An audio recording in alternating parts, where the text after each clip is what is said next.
নমস্কার বন্ধুরা, medicine in চ্যানেলে জানাই আপনাদেরকে স্বাগতম। বন্ধুরা, আজ এলেঞ্জা ট্যাবলেটের কাজ এবং পার্শ্ব প্রতিক্রিয়া নিয়ে বিস্তারিত আলোচনা করব, তাই ভিডিওটি শেষ অবধি অবশ্যই দেখবেন এবং চ্যানেলে নতুন হয়ে থাকলে চ্যানেলটিকে সাবস্ক্রাইব করে নেবেন, যাতে ওষুধ সম্পর্কে সঠিক তথ্য সবার আগে আপনারা পেয়ে যান।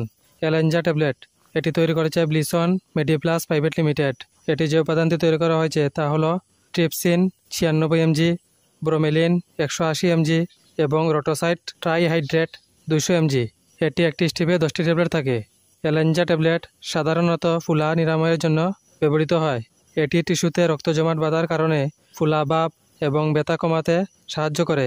এটি প্রদাহযুক্ত ক্ষতগুলিতে গুরুতর ব্যথা এবং অস্ত্রোপচারের পরে ফুলাভাব কমাতে সাহায্য করে। এছাড়া দাঁত, কান এবং গলার ব্যথা ও ফুলা কমাতে এই ওষুধ ব্যবহার করা হয়। এই ওষুধ সেবন করার নিয়ম হচ্ছে একটি ট্যাবলেট করে দিনে 2 বার অথবা দিনে 3 বার খাওয়ার আগে সেবন করার পরামর্শ দিয়ে থাকেন চিকিৎসক। এই ওষুধ গর্ভবতী মহিলা এবং স্তন্যপান করান মহিলারা সেবন করার আগে অবশ্যই চিকিৎসকের পরামর্শ নেবেন। এই ওষুধ সেবনে তেমন কিছু পার্শ্ব প্রতিক্রিয়া নেই, তবে কিছু কিছু ক্ষেত্রে বমির ভাব বা বমি হতে পারে। যদি এরকম সমস্যা দেখা দেয় তাহলে ওষুধ সেবন বন্ধ করে অবশ্যই চিকিৎসকের পরামর্শ নেবেন। বন্ধুরা, ভিডিও ভালো লেগে থাকলে লাইক, কমেন্ট, শেয়ার অবশ্যই করবেন। ধন্যবাদ।